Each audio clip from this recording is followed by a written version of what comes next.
Good morning, my beauties, wherever you are in the world today. Thank you so much for joining us for another episode of A Crystal Clear Mind. And today I am really blessed to be joined by Debi Richens. Hiya, Debbie. How you doing? I'm very well, thank you, Bex. And you? I am very well, thank you. I'm kind of liking the Excellent. slightly warmer weather at the moment as well. So Yes, I'm really happy today. I'm um, delighted to be here. Thank you.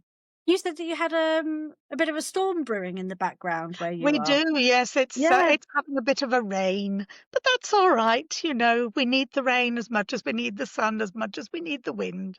That's funny because 'cause we're not that far apart, I don't think, in the UK, No, are we? So, no, so crazy no. to But be you so know what the different. weather's like. It always makes me smile because you get the weatherman saying, "Oh, you're going to get this weather today. You're going to get that weather today." But we're in a bit of a weird pocket in the Berkshire Valleys, and we're on the edge of the Wiltshire Downs and the edge of the Hampshire Downs and the edge of the Oxfordshire Downs. So, on the ridgeway there. And so sometimes it can snow all around us and we don't get Yeah. a snowflake. And then other times, everybody else can be having lovely weather and we can be having the yucky stuff. So, it is the weather, isn't it? That's just crazy. Yeah, like you've got your own little microclimate going Yeah. on. Yeah, absolutely. Yeah, and it's quite fun at times, when everybody else says, "Oh, it's snowing," and we look outside and go, Is "Where?" it? Or or we say, "Oh, it's snowing," and we do a little video and we put it up and everybody goes, "We haven't got any." Oh my gosh, how funny. I love those sort of little areas, little pockets all Yeah. over the UK. I I mean, mean, it is that happens all over the world, but yeah, it's exactly, brilliant. but, I mean, we're half an hour from Reading, an hour from Oxford, 45 minutes from Swindon, and a few years ago, they all had the most horrendous snow. Yeah. And I couldn't actually get out of the area to go to work to where I was travelling to in Hampshire at the time because they'd also had it and I couldn't get there. But I was all right here. You were absolutely fine.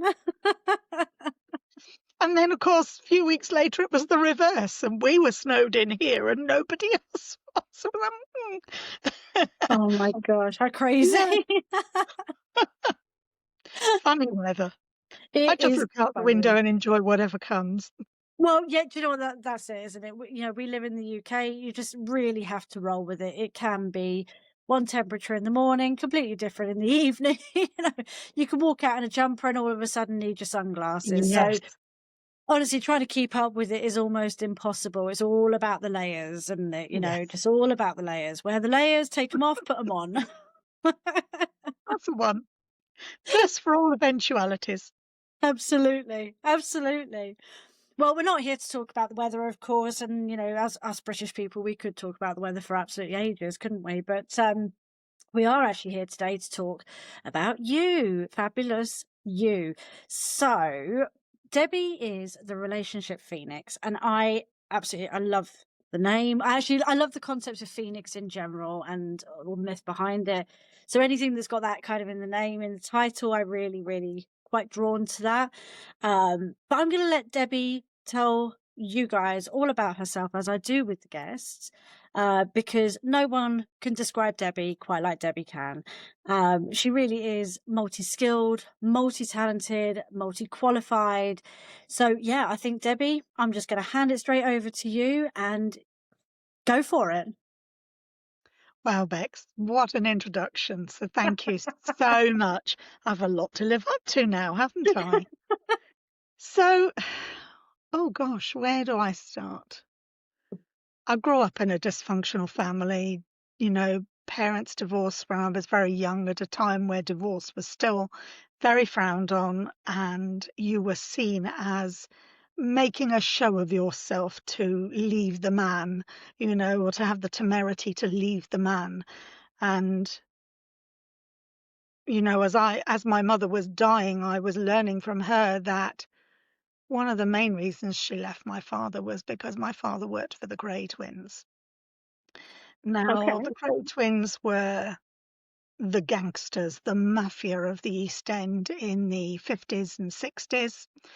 And my father grew up in the East End, so they were his idols. And yeah, he was involved, and it had an impact. My mother had 4 young children. She was terrified of the knocks on the door and the things that were happening in our lives, so she took us away from it. And it began a journey for me of not knowing where I belonged, not understanding who I was, because I was singled out, being the only child at school who was from a divorced family.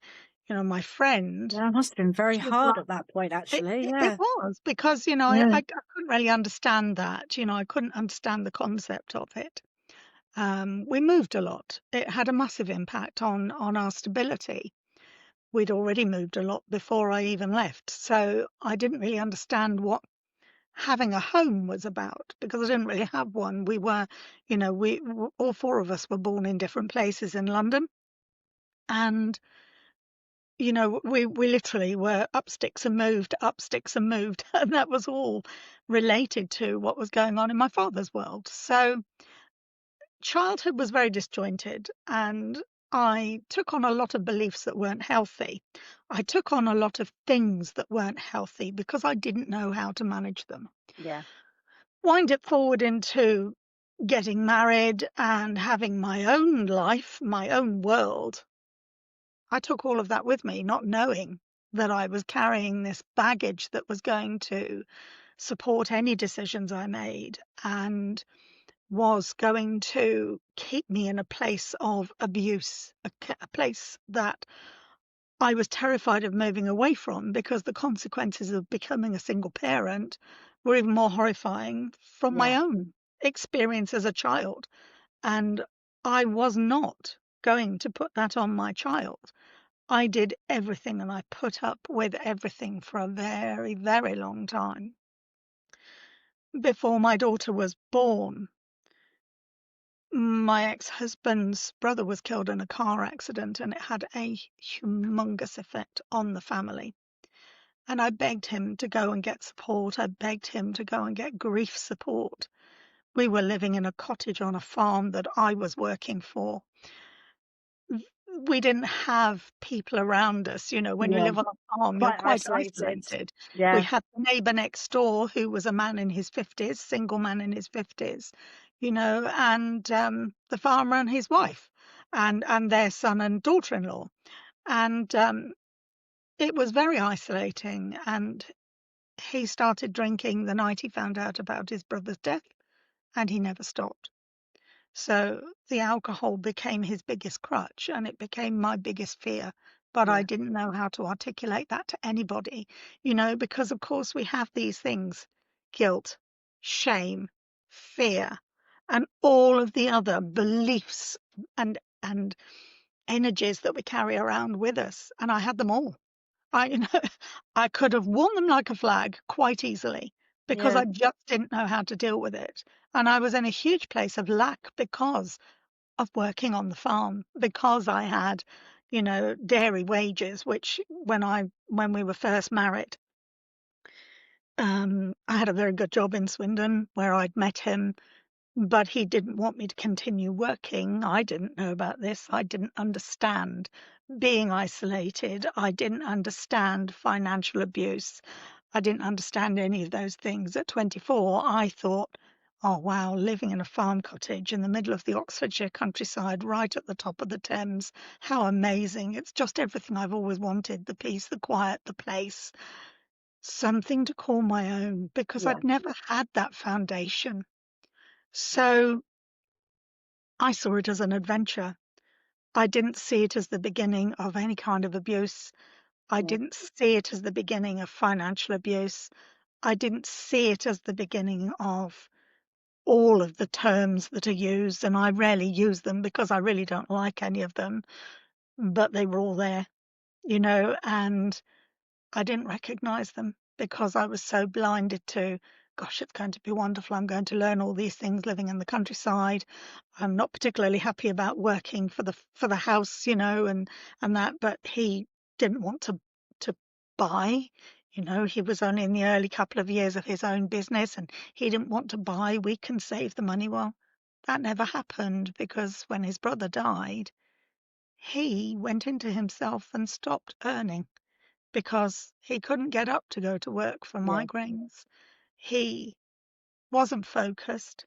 He went into his shell, and nothing I did could help him.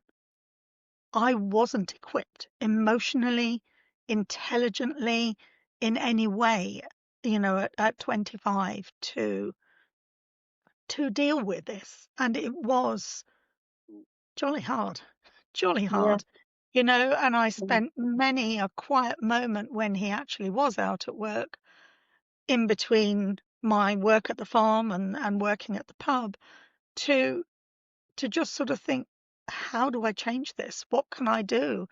And I simply didn't know. I didn't have the tools, I didn't have the knowledge, I didn't have the financial wherewithal, and I was isolated because at that time I was learning to drive when my brother-in-law was killed. So I didn't even have a vehicle, and there was no transport. I lived on a major road that went down to Brize Norton. I'd have been there were lots of important people went by in their cars to go in and out of Brize Norton, and I could have stood there and waved a flag, I think, give me a lift up to town, but that probably wasn't very safe or sensible. So I didn't, and I really didn't know what else to do. It was incredibly isolating, and in that moment I did feel very alone because Oh, I I can just didn't imagine. know how to handle, what was going on for him, and he wouldn't get help. As the years went on, my daughter was born into that, and I had hoped that that would bring change. And there Yeah. was a little bit of respite, but not a lot.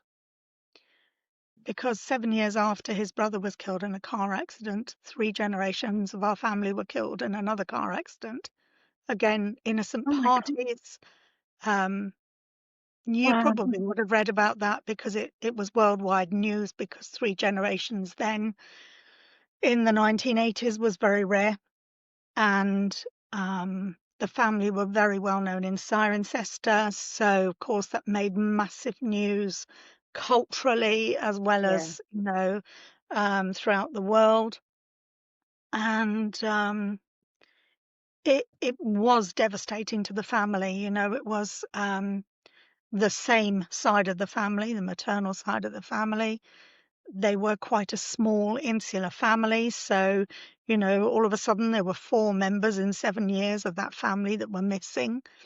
And where his parents had shut down after his brother was Yeah. killed, the whole family pretty much shut down then. And it was very hard, very hard. And I miss them to this day. Auntie Sheila was just the most amazingly lovely woman. Helen, her younger daughter, um, mother of Joshua, who, when he was killed, was 18 months old. Oh my Helen God. was 21 and Sheila was 46, so only young. Um, and Helen had had all the baby clothes and other bits and pieces for my daughter. So it was hugely impactful. But for him, that really had a massive impact on him.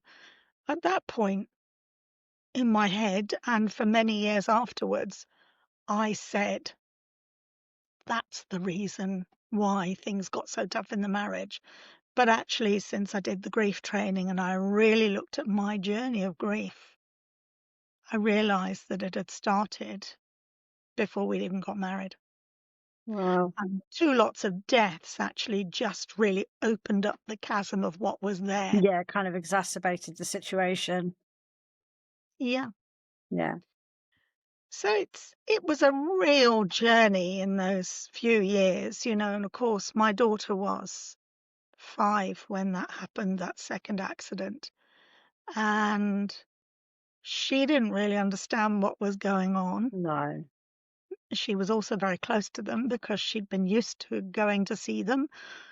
They were halfway between, where we were in Oxfordshire to Granny and in Gloucestershire and, Grandad in Leicestershire. So We'd stop off at Cirencester and say hello, and she'd be all excited because she was seeing the baby, etc., etc. And then off we'd go to Gloucester, and on the other occasions we'd go off to Leicestershire. So she was very aware of them. They were a very big part of her life, and I simply didn't know how to deal with that.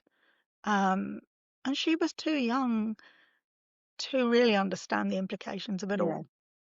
And I did my very best with the knowledge I had at the time to shield her from as much as I could, but it was tough, Yeah. How especially old the were bit. you at that point? How old was I? Oh gosh, I had her when I was 27, so I would have been 33. And although at the time, when we're in that moment, in that age, we feel like we are grown up, when you look back, you realize actually you are still very at the beginning of your journey, aren't you? Oh yeah, Mentally, emotionally, hugely. your maturity, everything. You're still very, very new to all of that. And it is a lot to take on. I think sometimes we don't take into account people's age, even as adults, how hard it is to deal and to cope with things like that, and to know how to react as well. And that's the thing, it's the navigation, and this is what I talk about all the time. If you think about seafaring captain, he's got his sextant and he's got his compass, and there he is on the bow of the ship, and he's looking at the moon and he's looking at the stars, and he's plotting his journey. But the ocean has control, Yeah, and the ocean will do what the ocean does because that's what happens every day of our lives. The external forces will always have an impact on how we move forward in our lives and how we achieve things or how we don't achieve things because of the beliefs that we have. And many of them are unconscious beliefs. I had no idea of the things I was carrying around, yeah, and they were all steering my ship. They were my ocean, and they were all steering my ship. And so, where I thought I was going in this lovely straight line with a little bit of a hiccup here and there, actually, they were dragging me left, right, and center. And I really didn't get it because nobody teaches us that. no, Nobody teaches us that. So, I really, I really did the best I could with the tools I had at the time. And I had everybody around me saying, "Gosh, you're so strong, you're so amazing, and you're this and you're that." And I'm thinking, I'm really not, but I don't know how else to respond. So I just sort of soaked it all up as you do, yeah, because I didn't know how else to express it. And that, when I look back, I can see how damaged I was and how I carried it all around in a great big rucksack on my back and a big hat on my head, and a very, very big pair of unwieldy shoes yeah. because I didn't know how else to do it. But that is what we're taught, isn't it? Just soldier on, Yeah. just keep going, one foot in front of the other, everything will be fine. Yeah, yeah. Be strong, Yeah, be quiet. Don't yeah. complain about it. Don't Don't rock the uh, boat. don't share your emotion. Yes, don't rock the boat. Yeah, Don't show anybody you're upset. Don't show anybody you're unhappy. Don't cry. So all of these things are phrases of diminishment. yeah, They shut us up. They close us down. They put us in a box. And then they put the lid very firmly on top. And then we're told to put that box behind us. So there's the old fable of Pandora's box. yeah, That's exactly what it is. It's full of all kinds of junk, and it's not until it suddenly goes "Bleh," and falls over and the lid falls open that it comes out. And that's usually when we're at our worst place. yeah. When we're at our lowest ebb, and Yeah, yeah, yeah, and it all comes spilling out then. And hugely. yeah, yeah. I talk often about but I don't quite believe in like rock bottom. Like we can hit rock bottom, but I think of it more as like that's our shift moment. Yeah. But when we hit that moment, it just, as you said, Pandora's box, it just all these things that you didn't even perhaps realize that you were hanging on to, and it just all pours out, doesn't it? And that in itself is hugely overwhelming. And this is the thing, and when you go to the GP, in the UK we call them Yeah. GPs. In a lot of places they're just the doctor. But when we go to the GP, all they want to do is stick a pill inside us and go pat us on the head and say, there, go away, take your pills. They don't actually want to actively get to the bottom of what the emotional problem is that's causing the problems. They're not interested, they're not trained. The rare ones are interested, but they are so rare. It's Yeah. unbelievable, and that's usually because they've had an experience or they have an experience of someone in their family. And that's all it is. But it's so rare for them to have those experiences because they are in a different world, as in they are so removed from what real life is about, most of them. And that actually is really sad because if they had more understanding of what their patients were dealing with on a daily basis, they wouldn't be trying to cover up their huge emotional distress with pills and potions. Yeah. And for me, some of that ended up in major life-saving surgery, several misdiagnoses. I had two major life-saving surgeries over the time, five misdiagnoses in this practice that I'm presently with, but it's the only practice I can be at. So I don't really have a choice. But I rarely go near them these days because I know different. But it took me to be in that place, as you say, of almost at rock bottom, Yeah. when I was looking at the world and thinking, God, am I going to come out of this? Yeah. Um, and it took me to be curious. It took me to want to do better for myself. It took me to living in the library and reading everything I could about everything I was learning.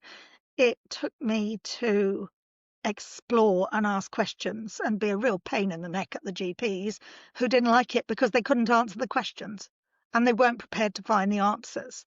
But I kept being me and wanting to know more.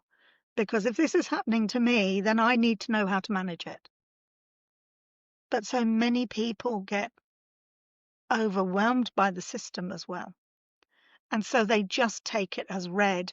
There's a phrase I was brought up with, don't be a sheeple. Don't do what everybody else does and just accept what you're told. Yeah. And I know a lot of people that are sheeple who just accept what they're told, who accept what they see on the news, who accept what they listen to in society and just go with the flow. But then I know a lot of people who are like me and who ask questions. They're curious. They they push the boundaries. They get a bit of a reputation for being a bit loud and a bit mouthy because they're asking the questions. But actually it's people like us who make the changes because we're taking ourselves out of a system that's designed to suppress us. Completely. And this is kind of where I began my journey. Was the media was the first thing that I removed from Mm, myself. I still check in periodically, usually through my husband, who still reads and watches the news and mhm. so on. Yep. And I know if a disaster's coming because, they know. Everyone I know knows it. I'm not going to miss out if something important is happening. But that removal from the media, where I was just being dragged along for the ride, the fear mongering was setting off an anxiety I didn't even know I had, a Yeah, depression I didn't even know I needed. Do you know what I mean? Like, it was just insane. exactly. It's The another reaction was layer of immense. rucksack. Yeah, completely. And it was the best thing I ever did was taking that first step and just going, I don't have to look at that and I don't have to listen to this Yeah. and I don't want to watch it anymore. It Mhm. was the first step was that one for sure. It was an incredible step forward. It really was. Yeah. And the curiosity of asking questions is what led me to the holistic lifestyle and then studying myself to become a holistic practitioner because I agree. I think people are more than just a set of symptoms. Yes. That So although much. doctors are amazing, we all need doctors at some point. They are amazing people and they've studied so hard. But it is Mhm. very ABC. You've got this, you need that, that's it, I'm done. Yeah. And people, not everybody, some people do need that. If you're diabetic, perhaps you need this, but there are a lot of people that it's more emotional or Hugely. psychological, Mm, maybe even to an extent spiritual, and you mhm. need to look at them as a whole person Yes, to diagnose better. You do, because yes. just popping pills into people, it can actually have a very detrimental effect, not just on the person, the patient, but Yeah. on the system, the world, the country, however you want to look at it. It has a Well, huge domino effect, doesn't it? hugely. I mean, the first place it has an effect is our water systems because what goes Yeah, in has to come out. yeah. And where does it go? Into our drains. Excuse me, all of that. A bit of sip of water. Do you know what? I'm going to join you. I'm going to have a bit of my tea. Mm. I deliberately didn't do tea because I knew it'd be cold. Oh, you see, I don't mind. Mine's fruit tea, so I don't mind if it goes a bit cold. Oh yeah, no, well, I have some that I don't mind cold, but others that I do mind cold. And right now I'm in a phase of I like 'em warm. That's because you've got a But storm yeah, coming so in. what comes in has got to come out. Yeah, So if we're taking a concoction of pills, where do they go? Straight into the exactly. water. And where Yeah. does that water go? Into a big pool that's all being cleaned with other chemicals. Well, who knows what the reactions are? Who knows what we're actually drinking, what's being fed to our animals and put on our gardens? And, you know, the only place we really know it's dead is when it goes in a swimming pool and it's full of chlorine. Yeah, do you know what? We moved house a couple of years ago. We rent as well, so it's not even our house, that we can make changes to. Um, and the water here is horrendous. And we only moved down the road by about half a minute. Mm. And Mm. the water here is horrendous. It's got a scent to it, and it's not a pleasant scent. Well, that'll It be the has a cleaning fluids Yeah, it when they're has a cleaning the texture pipe. to it as well. Like Yeah. well, you shouldn't be able to really feel water other than when it's touching your skin, but you can feel it after. And we Yes. put all sorts of filtration systems in because, so we don't drink it at Mm. all. We've been mineral water for years now. And Mm. even then, choose your mineral water very carefully as well, Yep. Yep. We're Yep. filtering the water for showers and for everything else. The only thing that's getting it normally is the garden. That's the only Mm. thing. And Mm. the floor when I Yeah. clean No, the floor. and this is the thing. So there's this constant cycle of stuff we don't know that we're Yeah, taking in because it's in the rainwater because that's also sucked up by the weather and chucked back at us from the clouds. yeah. So it's everywhere. So yeah, and I really living on that farm, having my milk fresh out of the cow, and I didn't know until many years after I'd left the farm. Actually, those 4 years on the farm, having milk fresh out of the cow, that was part of my wages, 4 pints of milk a day. And Oh, to somebody who, when they first went to work there, didn't drink milk and used milk for cooking, but standard things, custard, white sauce for pasta, that was about it then. Bechamel sauce for a fancy dinner. Um, it was all of a sudden I was learning actually how to make my own butter and how to make the most extraordinary cream desserts because half of the milk, when it was left to settle, became the most beautiful cream. Um, I learned how to make good scones because the buttermilk that came from them when I made the butter, whoa, the best scones. Um, and I loved it. I was in my element. I was learning. But I didn't know until many years later, actually, I have a dairy intolerance, and my intolerance is to pasteurized milk. So that okay. 4 years having the Oh, raw stuff fresh out of the cow was do you know actually what? the I've had healthiest this diet. conversation. My husband's lactose intolerant. Oh, there's a difference. There's a difference. Pasteurization actually completely changes the structure of Yeah, milk, whereas lactose is the sugar in the milk, the natural sugar. And I had no problem with that. It was yeah. the pasteurization. As soon as pasteurized milk touches my lips, I have the most terrible indigestion, and I've had that since I was a child. And as a child, I would have one dessert spoon of milk to stick my cereal together, where everybody else would have half a bottle.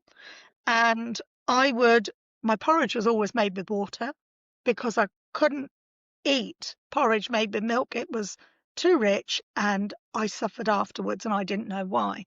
And that third of a bottle of milk we used to get at school that was often stuck in the sunshine and often curdled by the time we got it. Oh, that was purgatory. That was absolute purgatory. That was, I drank it and then I would often disappear to the toilet and have a very upset tummy. Yeah. But it I'm was not surprised horrible. more children didn't actually. No, exactly that. But the impact, that was also a huge part of my growing up. I didn't know that I Yeah, had this problem.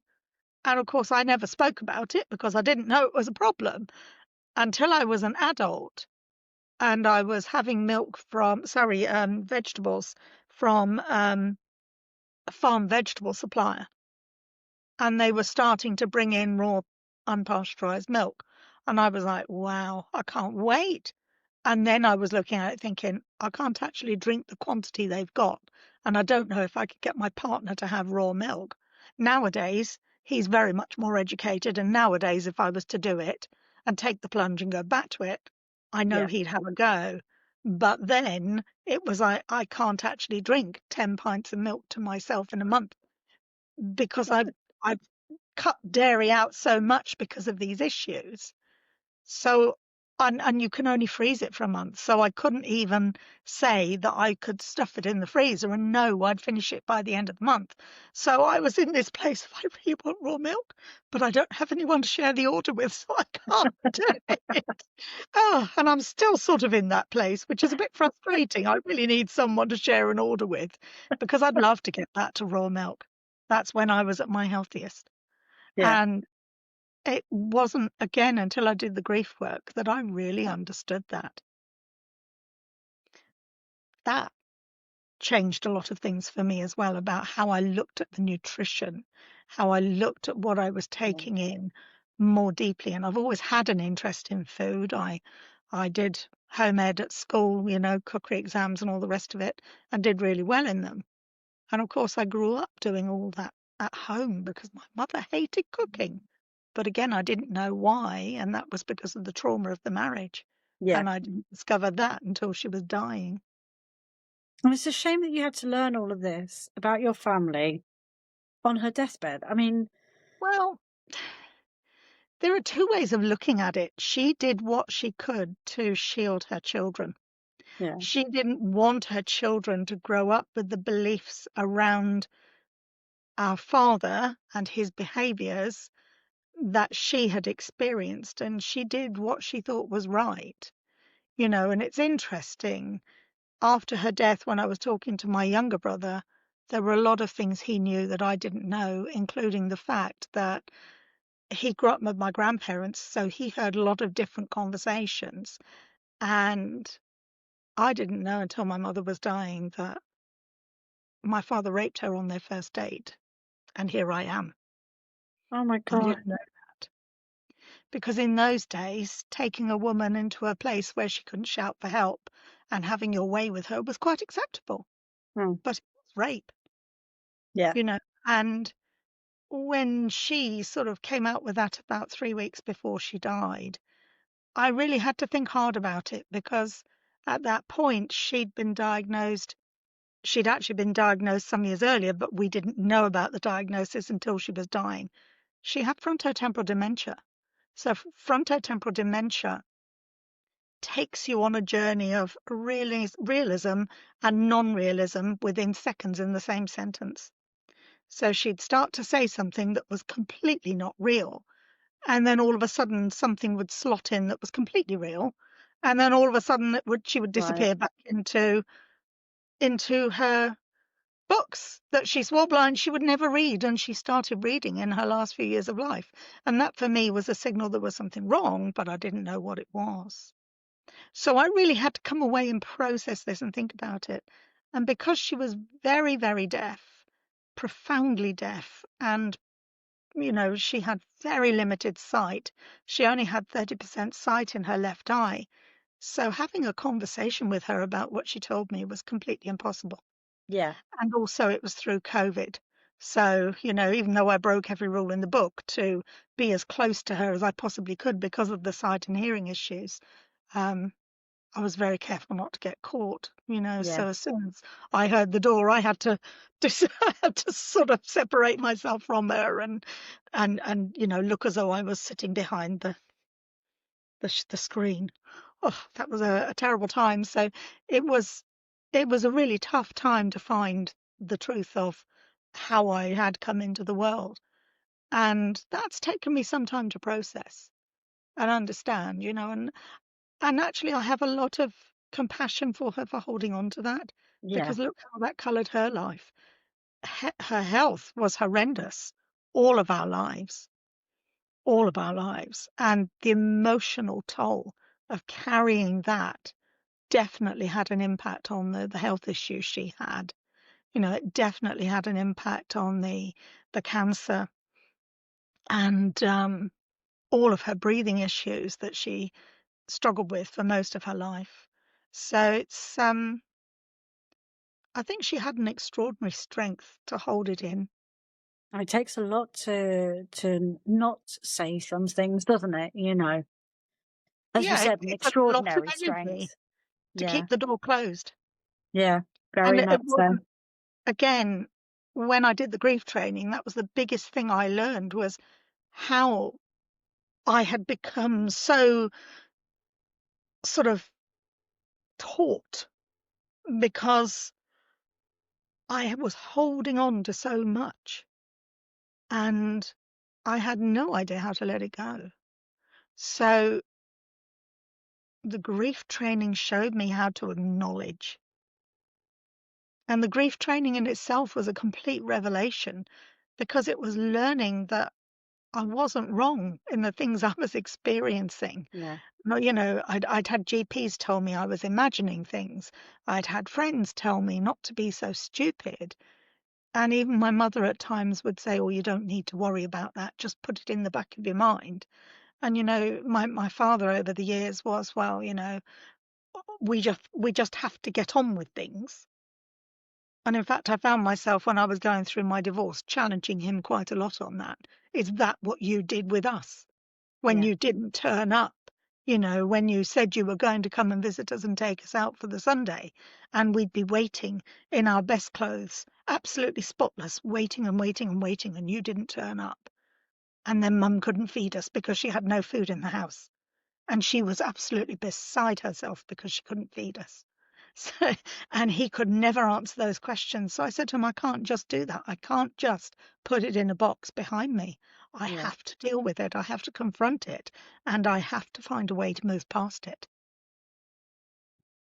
And that is the healthier option. We need to heal. We need to move past these things. We can't keep carrying it. And unfortunately, I've spoken quite a few times with other guests about sort of like breaking those generational trauma bonds. Uh, And it always sounds like we're sort of like bashing the previous generations. We're not. no, But unfortunately, they were taught by someone, they were taught by someone, and so on and so forth. And it's very detrimental, especially in the world that we live in now. This doesn't work for any of us anymore. no. This And slip the up a lip world has and changed. yeah, Every generation has changed dramatically. I mean, I'm now in my very early 60s, and I have seen the world change dramatically since I was a child of 10 years old. Dramatically. Not just in the physical sense, look at us now talking on a computer over a camera, listening to each other, being able to have a conversation, being able to do this with people all around the world, being able to have telephone conversations where our phone is always in our hand, in our pocket, always. in It's our handbag. everything. But this phone Everything. isn't just a little phone anymore. No. This is a computer.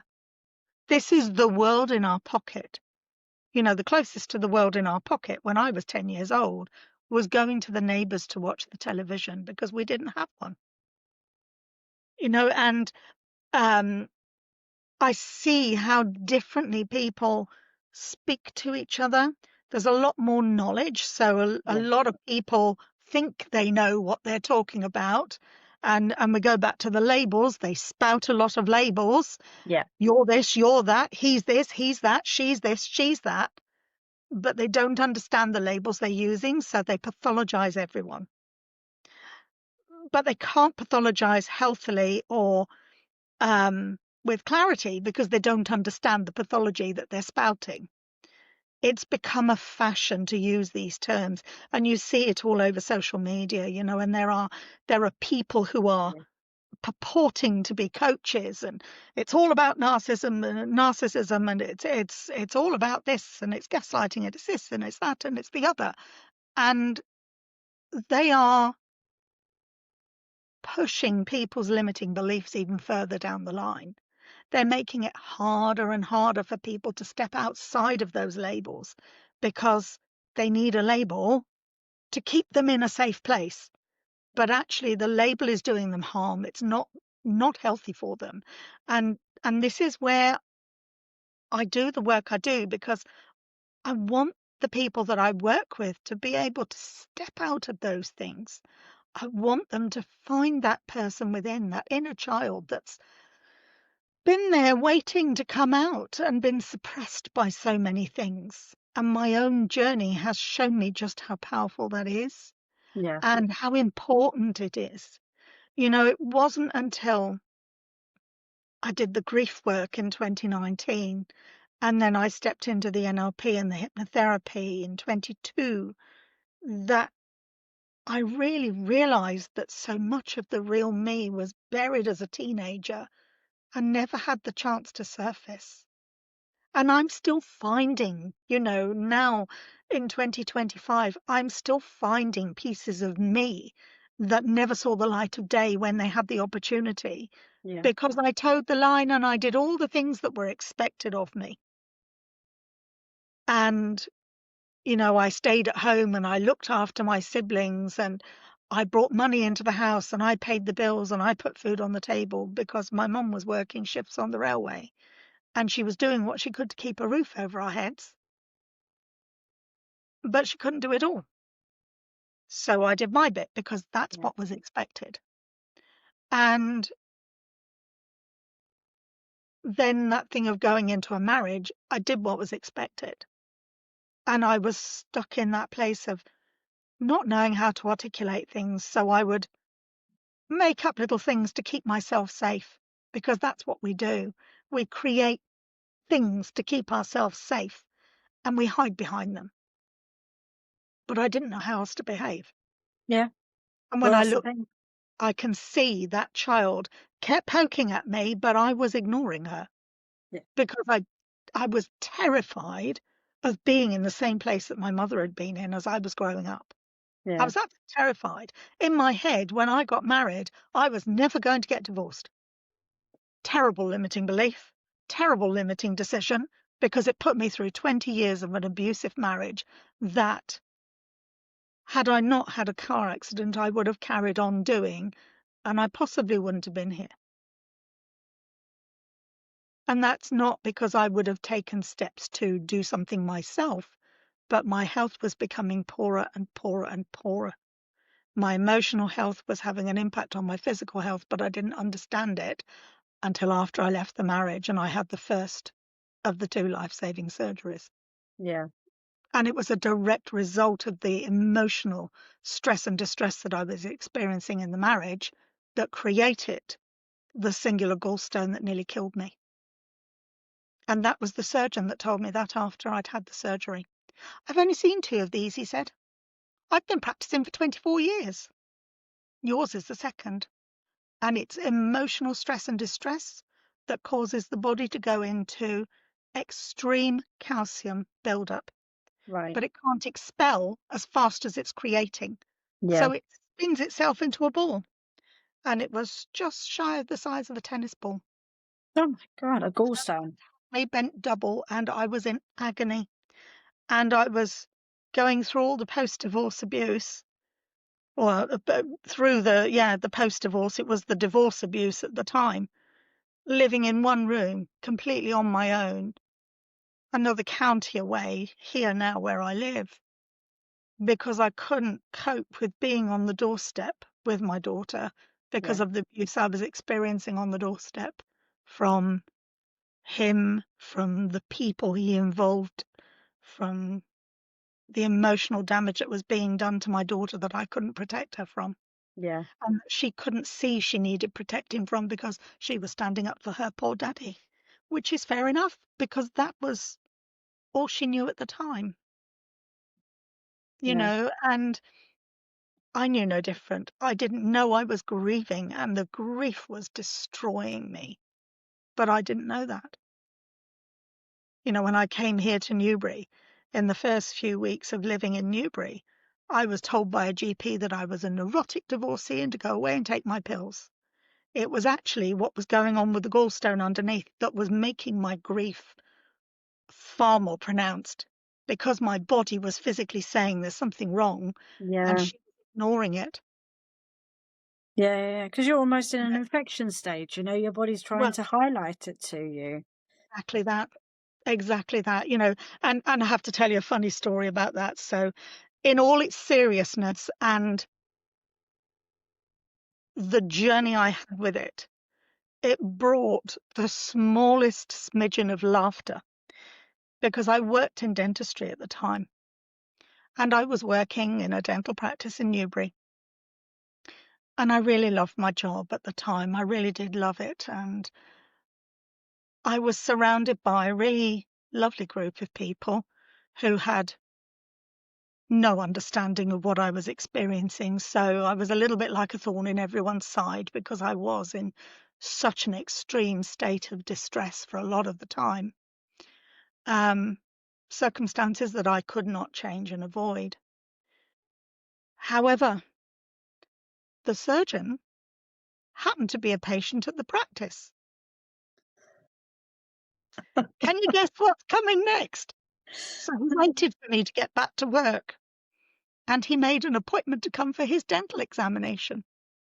And he came in his beautiful, dark, heavy wool coat, you know, that lovely black coat that they wear, smart shoes, all polished and beautiful, stood back from the reception and looked into the waiting area over there to the right and said, "So lovely to see you with your clothes on." And I just sat there for a moment because I'm behind the wall and they can't see. And I get off from my chair and I walk around to the waiting area and I just say, "That's the man that's just cut holes in me." And the whole waiting room went from to ah, and there Oh. was a lot of laughter. But yeah, cheeky devil, you know. And it was that always makes me laugh because it was a really frightening time. I I can was imagine. completely on my own, living in a shared house.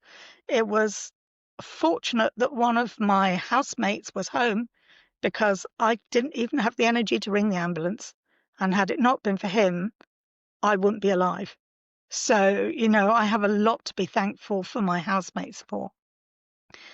And although they're on the sort of the perimeter edge, we're not close friends. We are all still connected, which is lovely.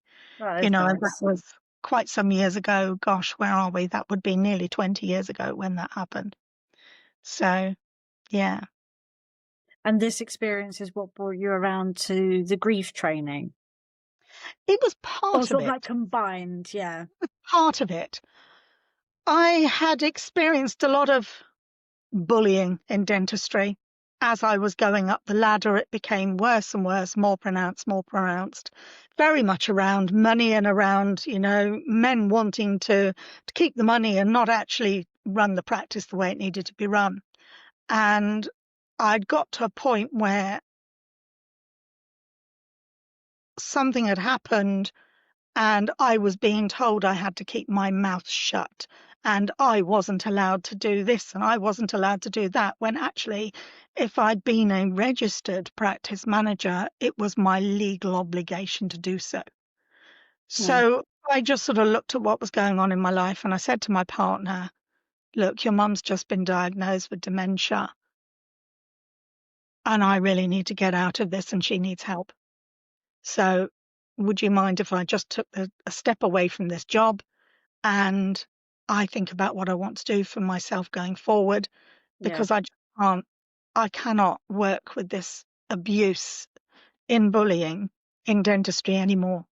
And he was right behind me because he'd been on the end of the phone every single day for the last few years of my dentistry career, listening to my hurt and my pain and my upset, you know, and my journey was often an hour away from home. So he'd listen to it almost right to the door. And then I'd walk in the door and I'd be able to go, so he knew how impactful it was as well because he held that space for me almost every single day. So I stepped out of it. And while I was caring for his mum, he sent me off on a sewing course. He didn't even know whether I could sew. He never actually asked me, but he sent me off on a bra making course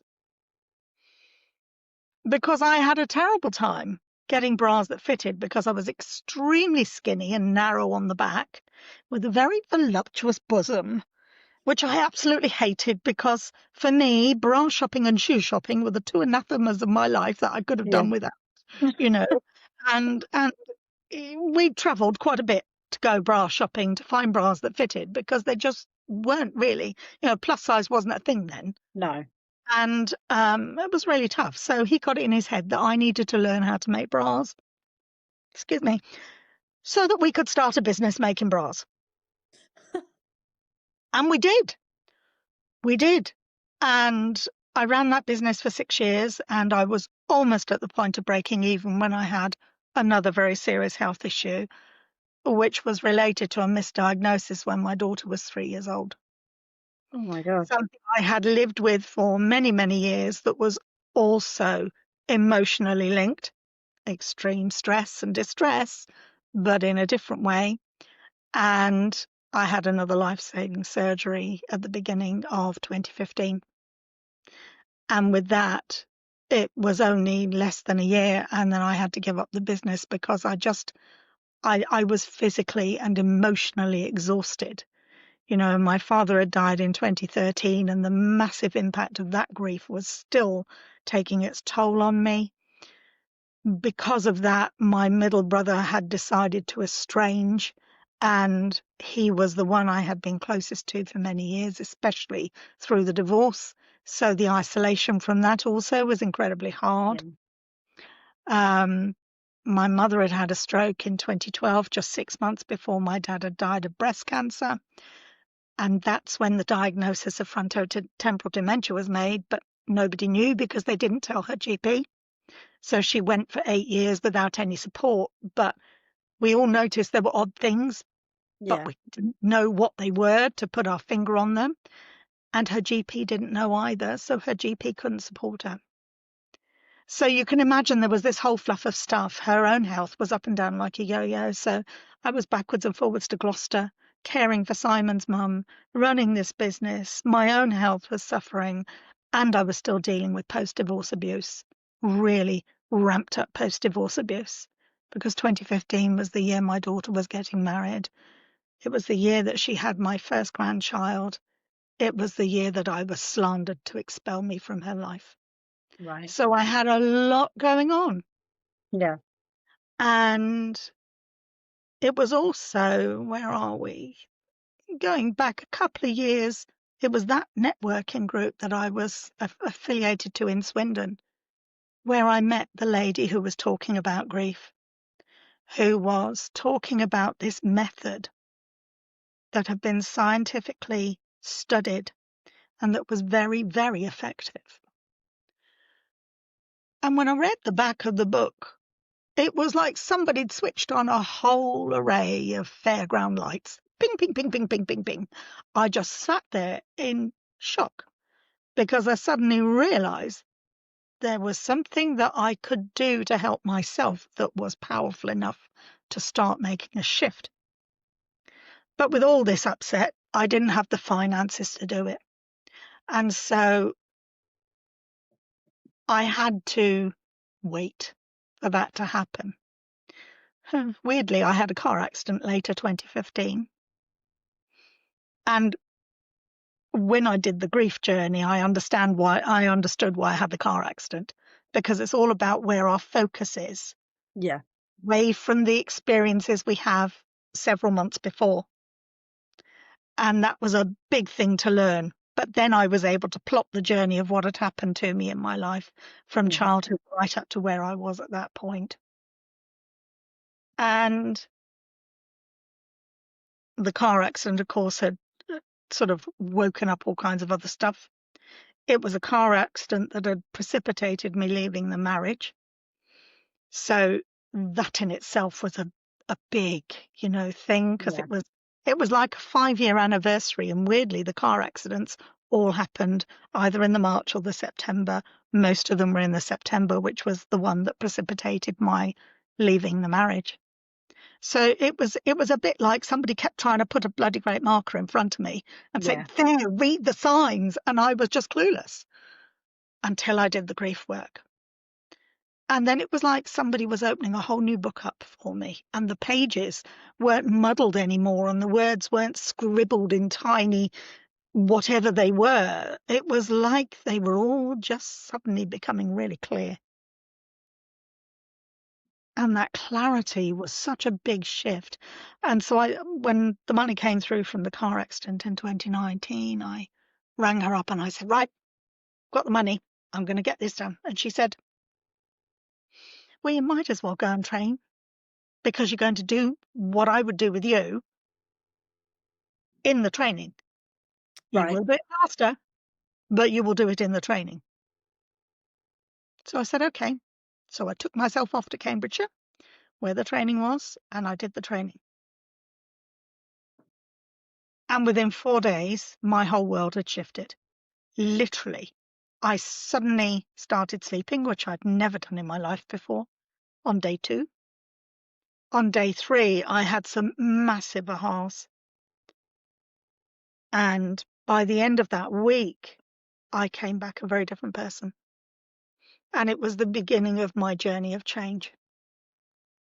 I did brain trauma training later in the year to understand the link between body and brain and mind. That again was a huge revelation. I started really delving more deeply into the neurosciences, understanding why the brain does, why the body reacts the way it does, understanding the physical changes that go on. And each step I've taken has shown me an amazing picture of who we are as human beings. Yeah. But it's also given me that zest to want to help other human beings not have the journey I had, not over the time that I had it. It was protracted, it was painful. It felt like I was wading through thick bog all the time. The old phrase when I was a child was wading through treacle. Yeah. And it just felt like I was constantly stuck in the quagmire of what was going on in life until I did that grief work. And then I became a bit like the proverbial Jack Russell with the bone I wouldn't let go. And I literally, everybody else on the training, we all had to commit to doing X amount of completions, were what we called them at the time. X amount of completions within X amount of time. And most of them said, "Well, I'll do 3 or 4, and I'll do one a month." Me, I'll do one a week for 6 weeks, because I want them all done by the time I get to my birthday in July. And I did all 6. In fact, I tweaked one because one I couldn't do. I emotionally couldn't do it. I couldn't sit to do it. So I thought, "Okay, who else?" And I brought someone else into the mix, and I did those 6. And I did them the night before my birthday. And that, my 55th birthday, was a massive change in my life. So this Um, was actually very recent. This yeah, training is only in the last sort of 6, 7 years. 2019. Yeah, Wow. It's so funny. There's quite a revolution of people at the moment hitting this I hate the term midlife. I really do. But sort of from where I am in my 40s up to, I would say definitely into 60s, where they're realizing that they were meant for more. They want to know yeah, more. They want to learn exactly, more, and they want to heal more. And it's exactly. incredible watching just this age bracket of we're all the same generations. It's kind of like, wow. Yeah, watching everyone just rise at the same time and kind of go, I've had enough now. I want to retrain, or I want to help other people not feel the way that I felt, or people not to exactly. experience what I experienced. And it just absolutely incredible. So I didn't realize that your training was only very recently. Yeah. And I've up leveled it so many times Yeah. since. You know, I not in a million years would I have ever said that I would do hypnotherapy. And I absolutely love it. You know, I use lots of different tools that I've learned along the time. And when I see the change in my clients, you know, and when I see them visibly exhale and just go, whoa, Yeah. you know, Like, let them it's go. just my heart absolutely sings. And I use all kinds of different tools because every client is different. We might start the journey with a plan of what we think we're going to use, but sometimes they're not always appropriate for them. And so I'll change them around as I feel it's most effective for them, you Yeah. know, obviously with their permission, but also to explore and see how I can get better results for them. Because at the end of the day, I want them to find the gift of themselves. You know, I could not have had this conversation with you back in 2019 because in 2019 and for a couple of years afterwards, I would still sit there and the tears would pour as I Yeah. was talking about my experiences, especially the disconnection from my child. You know, that's been 20 years now. And those first few years were the biggest torment because I did not know how to protect her. I couldn't protect her. It was made physically and financially impossible for me to protect her. There were other people that created a boundary to prevent me having a relationship with her. She was too young to understand what those motives were. And as an adult, where is she? She has those limiting beliefs and decisions that I had. Yeah. They're different, of course, because they're pertinent to her, but they're the things that now hold her apart from having a relationship with me and allowing her children to have a relationship with me. So I have grandchildren, two granddaughters I know of. I don't know if there are any other children. I know they carry me within them genetically through the DNA. I'm there. I know that from my trauma training and my brain work, the neuroscience stuff, that I'm very much a part of who they are becoming. Whether she's prepared to admit that or not, she can't change it because it's there genetically. And it doesn't just disappear just because she's disconnected us. You know, and I had this massive draw as a child into my adult life to find my grandmother's disconnected family who were my relatives. And it took until 2008 for that to happen when I started to connect. And I'm now connected to over 100 of my maternal relatives, Wow. which, you know, through my grandmother's family, which is, I felt like I'd come home. I felt like I Yeah. belonged. I found a part of who I am and who I look like and who I share the same genes with. And interestingly, similar experiences, some of us. You know, I'm very close to a cousin in Canada. I've never met her. And, you know, it's it's quite extraordinary that we've had similar experiences and at similar ages. And I look at it and there is definitely a pattern of disconnect that runs in every single family somehow or other. But the more we learn about it and the more we embrace it and acknowledge it and are really real about the experiences we've had, the quicker we can let go of that painful side and have a conversation like I am now without all that distress. You know, I used to get onto a meeting in the flesh or online and my heart would be going pump pump pump pump pump pump in my chest and my breathing would become a bit labored and my whole body would feel terror because I didn't want that emotion to come spilling out, Yeah. but I didn't know how to control that emotion spilling out. So I Yeah. was there in shame and in guilt and in distress because I didn't know how else to be. But as I've peeled the layers off, and I keep continuing peeling the layers because they're always there, it's just that we have to keep pulling the layers off. We have to keep being real with ourselves.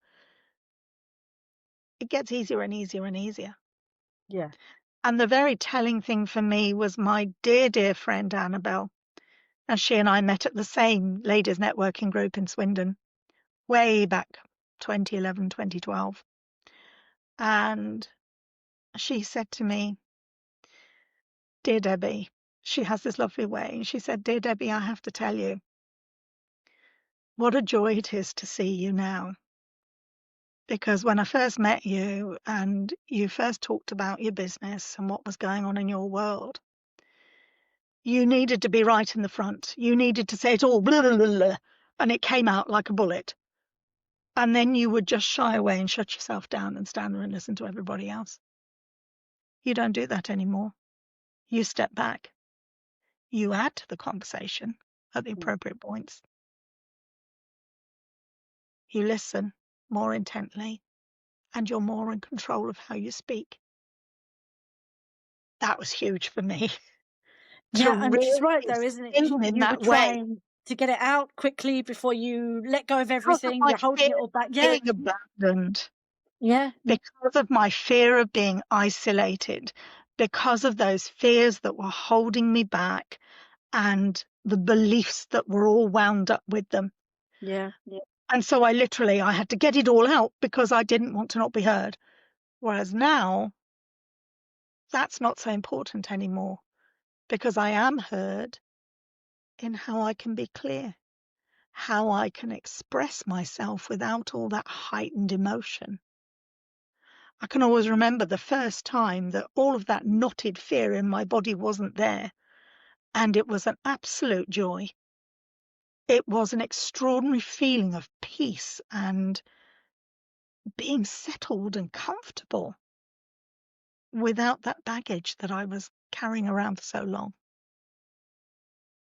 And so I am proud of myself for the journey. It's been a tough journey.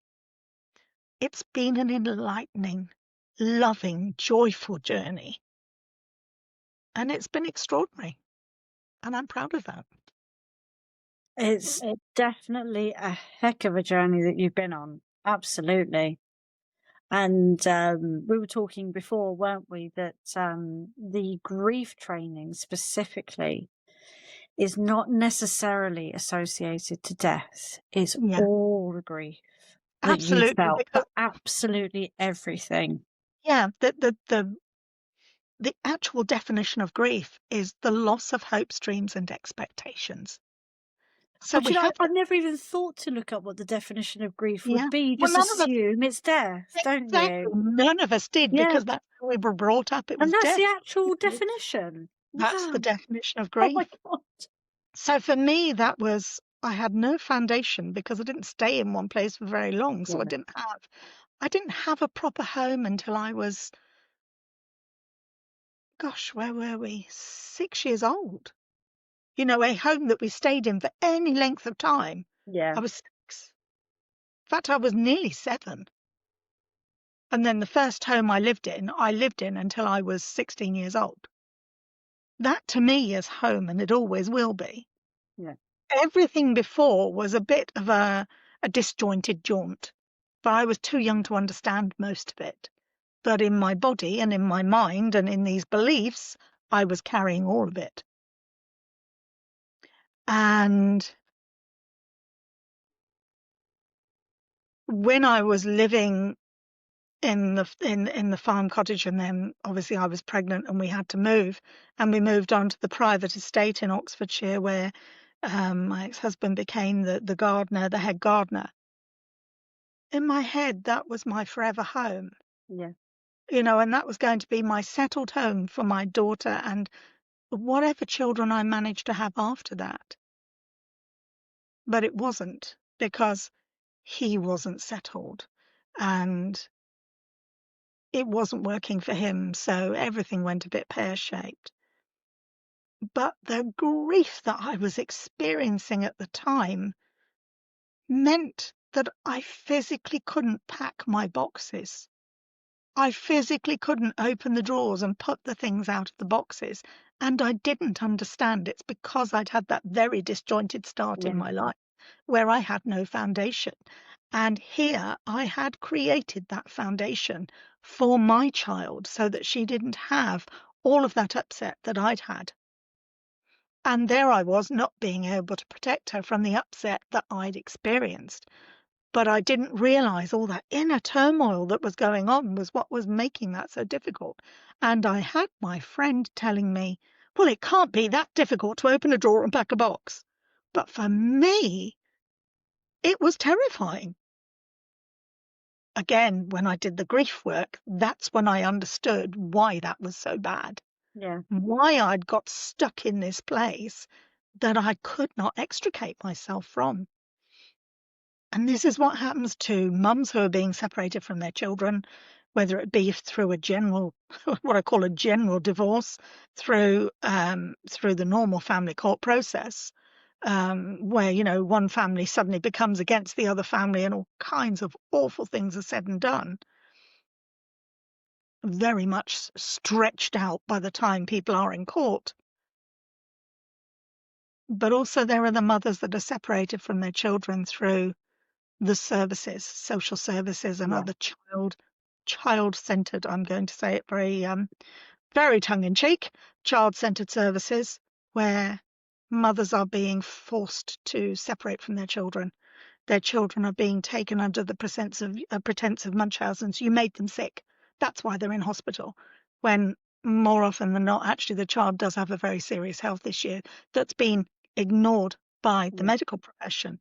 And no, it's got to be something you've done that's made your child sick, you know, and parents have taken their children abroad and got proper diagnosis abroad in the US and other places and come back here. And they've still been forced into this process of forced adoptions and their children being taken into care and not allowed to speak about what they're experiencing. So shut up and dumbed down by the system, you know, and that's the fear that their body just goes into this stasis of, I don't know how to deal with this anymore. I don't know that every single word I say isn't going to be taken out of context, because that's what happened to me. Every single word I said in those early days of that divorce, every single thing I said was taken out of context. But nobody could see that I was in extreme emotional distress. It was used as a weapon against me. Yeah. And this is what happens now to these women, to the mothers and to the fathers. You know, and I've had female friends, mothers, take their lives because of this extreme distress they've been experiencing. I've had male friends, fathers, take their lives. I've had grandmother friends take their lives because the fear of reconnecting after disconnection for so long was so overwhelming. And that's because of all the stuff that we carry around in our heads and our hearts and our bodies. Yeah. It's an incredibly, it's a very powerful thing, our emotions. Mm. I read I have no idea if it's factually correct, but I read something today that said an emotion is actually only felt for 90 seconds, Mhm. but the story that we attach to it, the Yes. fear, all of those, that distress, past trauma, all of those sort of things that we attach to that one emotion. So you might have a flare of anger or a Yeah. flare of fear. But the story that we attach to it lasts way longer than 90 seconds, to the Yeah. point where you can feel crap all day, isn't it? All day Exactly. or And week. that's a human process that we do Mm. naturally called anchoring. And we use anchoring to help people to leave those things behind as well, Yeah, especially with hypnotherapy and um, some of the other tools I have, you know, to be able to give a different perspective for the anchor changes the anchor and how the anchor feels. So it can go from that heavy, really stuck in the silty mud down at the bottom of the ocean to that very light balloon where we've literally shifted it from one place to another. And it is the stories we tell ourselves, and I'm as guilty of that. I've carried a lot of those stories because I didn't know what else and how else to be. And we all do it. It's a human thing. We But all it's do it, how and we learn to shift our perspective that's important. absolutely, and we will always still make mistakes. We are human. So even Yeah, when we know all this knowledge and we've done all this training, you still make mistakes. You still carry an emotion. You still put the wrong response to something. exactly that. We're never going to change, are we? Because we are human. But the key is that you said it earlier, peeling back the onion layers. Just that, like, every day I get up and I just try to heal a bit more, and I just try to peel back a little bit more. I try to let go of a little bit more. And I this try is to the learn a thing. bit more. Yeah, because we can make change. We can't always do it on our own. Yeah. So sometimes we get stuck because suddenly something will pull the rug when we're actually doing really well. You know, I've experienced this myself over the last 18 months. Something happens and the rug gets pulled, and all of those limiting beliefs that you haven't quite got to the bottom of yet all come up and rear their heads up and Yeah. bring a load of stuff up. And sometimes you can get stuck back in the story you've already dealt with. And other times you can deal with it much faster because you know it's not as real as you thought it was. I mean, you know, people talk about the demons in our head, but those demons are our beliefs. They're the things that limit us. The beliefs and the decisions that we've made through a time when we couldn't articulate, when we were very young, when we were in the womb, when we were feeling the sensations, when we were tasting the sensations through how our mother's bodies changed, when we were, you know, sensing those physical experiences they were having, we were sensing them too. So we've had those things a long time. And it takes someone else to help you, to guide you through them sometimes. It's very tough to do it on your own, but you can do it. And, you know, those that say we will never change may not have done that depth of work themselves to really understand how it comes. And that there are lots of people that will tell you, you won't change, you can't change. But that's because they're not prepared to change either. Yeah. Yeah, it's And a reflection, isn't it? You that's a know. massive part of it, you know, Mm. because we can all affect change. It's how we change our perspective. It's what we want our end goal to be. You know, I've just started a membership called Courageous Gutsy Women. And it was mainly born of the women I know who are going through terrible times with their children being taken away from them by social services, and all kinds of accusations being made, and all kinds of things that are limiting them being mothers and limiting them having voices. But actually, it's really pertinent to every mother, grandmother, aunt, sibling, you know, sister, cousin, who are experiencing alienation in whatever form they're experiencing it, because it is destructive. It damages who you believe you are. And we have to learn to step away from that so that we can be that healthy, whole human being. You know, for me, my biggest why is my grandchildren. Yeah. I know, because I know my own journey of reconnecting with my grandmother's maternal family, with my distant cousins. I know that that genetic draw is one day going to bring my granddaughters back to me. I absolutely believe I have to be the healthiest, most secure, emotionally rounded human being I can possibly be, because I don't want them to have the same journey with their mother that they've had with me. Yeah. But then when they discover me, the first thing they're going to have is anger at their mother for separating us, for taking away all the things that a grandmother does with the baby from the year dot to where they are at whatever age they are when they come back into my life. Because that's a massive impact on who they are and who they learn to be. And I don't want them having that same journey. That is vital that I can stop it in its tracks. A, they don't deserve to have all that upset and pain They need to know how to manage it. They need to know how to acknowledge the losses that they're suddenly experiencing, because they will have come a bit like a bolt out of the blue when I suddenly Yeah. pop up in their lives. But also they need to manage their behaviors and their expectations of their mother. And she also needs to feel safe enough to be able to reconnect if that's what she'd like to do. Because my door is always and has always been open, regardless of any of the things that have happened. I'll never turn her away. She's a part of who I am, and she always will be. And for her sins, we are very alike facially. So, it's, many people see pictures of us and go, wow, you're twins, but we are very alike.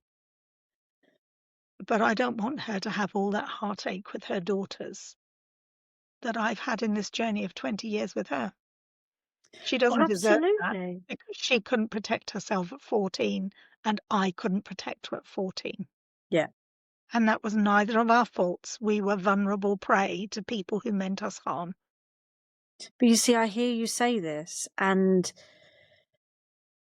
the way you are speaking, it is exactly what you are trying to portray for your granddaughters. Your acceptance, your knowledge around that is about as healthy as you could possibly get it. So you are exactly where you wish to be for them. But you hear that as a person, like you saying it to me, and it starts making you think about your own situations, your own family, your own perhaps family issues and so on. And it's good. It's really good that you are breaking this cycle, because it's got to stop somewhere, hasn't it? We can't all just keep sweeping it under the rug and pretending X, Y, and Z never happened. And I mean, in all of our families, especially in our sort of our grandparents and things like that, there were sisters that no one spoke about and Yeah, children that we knew nothing about and all this kind of stuff. And it was all very hush hush, and it's not it's not right. There's a lot of trauma involved in that for the person right. that was, pretending it didn't exist, and for the person that it happened to as well. So I feel that this kind of break the cycle is a beautiful thing to do that has a far bigger ripple effect. It's Yeah, not just for you, for your granddaughters, for your daughter. They will do that as well. And it will just continue to move forward with a much bigger momentum, hopefully a much bigger impact than what we have learned and done, incorrectly. exactly that. Yeah. Exactly that. And it's not that we've done it incorrectly. We've done it without the knowledge. We've done it without the Best that we understanding. could. Yeah. We've done the best we could with the tools we had at the time. Yeah. And we didn't purposely do anything wrong. No. We didn't set out to No, cause neither did stress in our ourselves or any of those ancestors. things. Exactly that, and our parents before us and their parents before them. You know, um, there's a beautiful part of us that is in a science called epigenetics, where we we all carry the genes of those before us. So there's an image that pops up quite regularly talking about how the grandmother doesn't just carry the child, they carry the grandchildren. And that's what epigenetics is. It's about um, the little tweaks that happen to each layer of human. So our grandmothers were living through war. Yeah. They were living through poverty because of war. They were living through fear and trauma at a very heightened state. Their children were born into that. But at 4 months old, in the womb, their children were already carrying the eggs and the sperm of the next generation, Yeah. us. Yeah. Now, when Bruce Lipton first spoke of that 35 plus years ago, everybody laughed at him and told him, no, no, no, that's ridiculous. The genes don't change. They don't, because they do, because we talk differently. We change, we absorb things differently, we learn differently, and you can see how generations change. So yeah, that's a given. It does happen. But no, no, no, that's not real. That's not real. That's all a load of nonsense. And then 10 years later, big group of Australian scientists got together and actually looked at this again. And then they suddenly came up with, actually, it goes back more than 3 generations. Yeah. It goes back somewhere between 10 and 12 generations. How many wars has this country been through in 10 or 12 generations? Exactly. Yeah, How many absolutely. shifts in our lives have we been through? The revolution of, locomotion and electricity and light and all of these amazing things that happened, the Industrial Revolution, massive shifts in how people lived together because people then moved to cities to work. So then, things like slums became the thing because people were all hemmed into tiny spaces.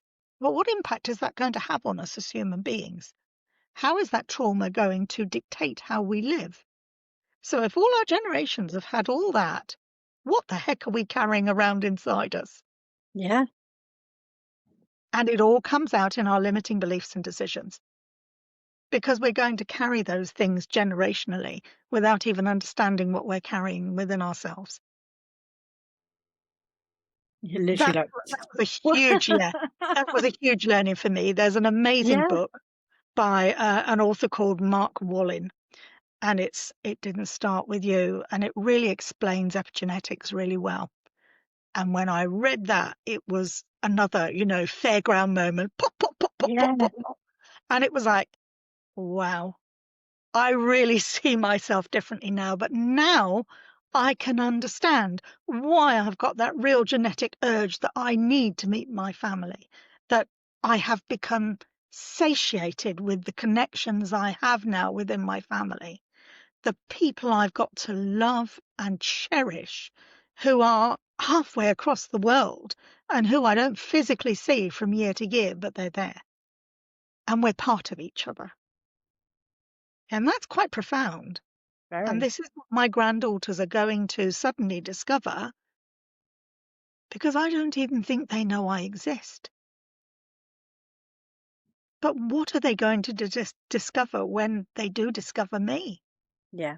My family heritage is rich. It's cultural, multicultural, and is spread all around the world. I have relatives on every continent, blood relatives on every continent that my grandchildren don't even know they're related to. Yeah. What an amazing heritage they're missing out on. And amazing stories, amazing stories. It was a family story that connected me with my family, and it happened to connect me with the person who was the subject of the story, although I never got to meet him, to his daughter in New Zealand, who Yeah. is my mother's first cousin. And that was how this all grew, to meeting all of these other relatives and connecting with all of these other relatives. And it's been such a gift to find that part of me because it's that sense of belonging and knowing who I am.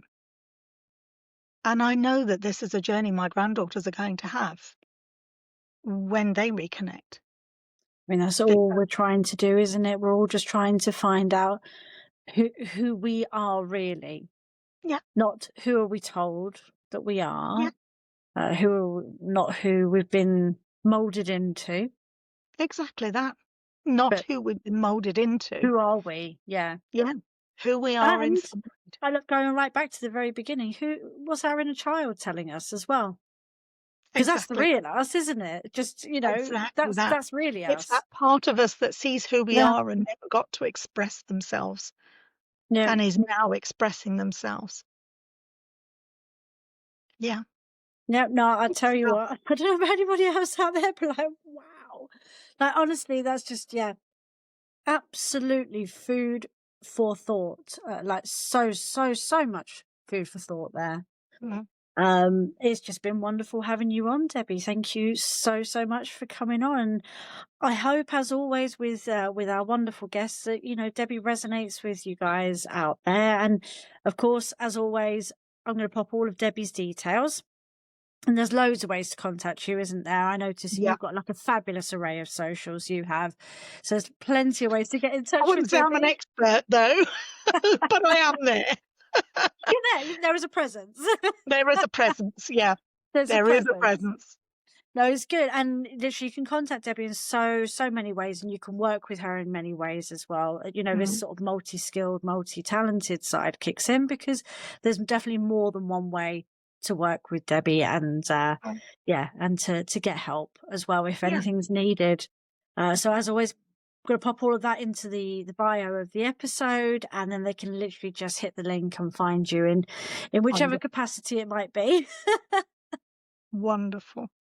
Now, as I say, I've started this membership up because I see this place where people they need to see how they can start gently Yeah. and then really take the journey they need to take through the process, and it's going to be different for everybody in how they perceive each week, each lesson in the course.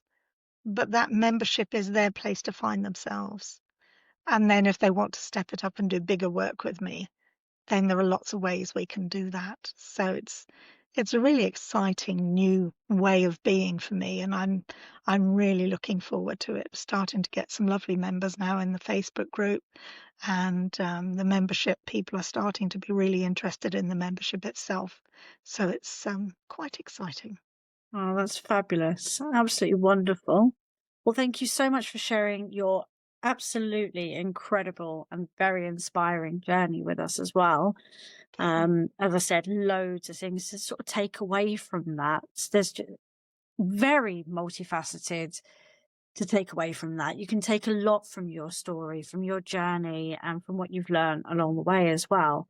That yeah, just like I said, like, wow, my mind is buzzing at the moment. So yeah, absolutely wonderful. Thank you so much for being with us, and Thank you. yeah, thank you very much. And to the rest of you, take care until next time. Thank you.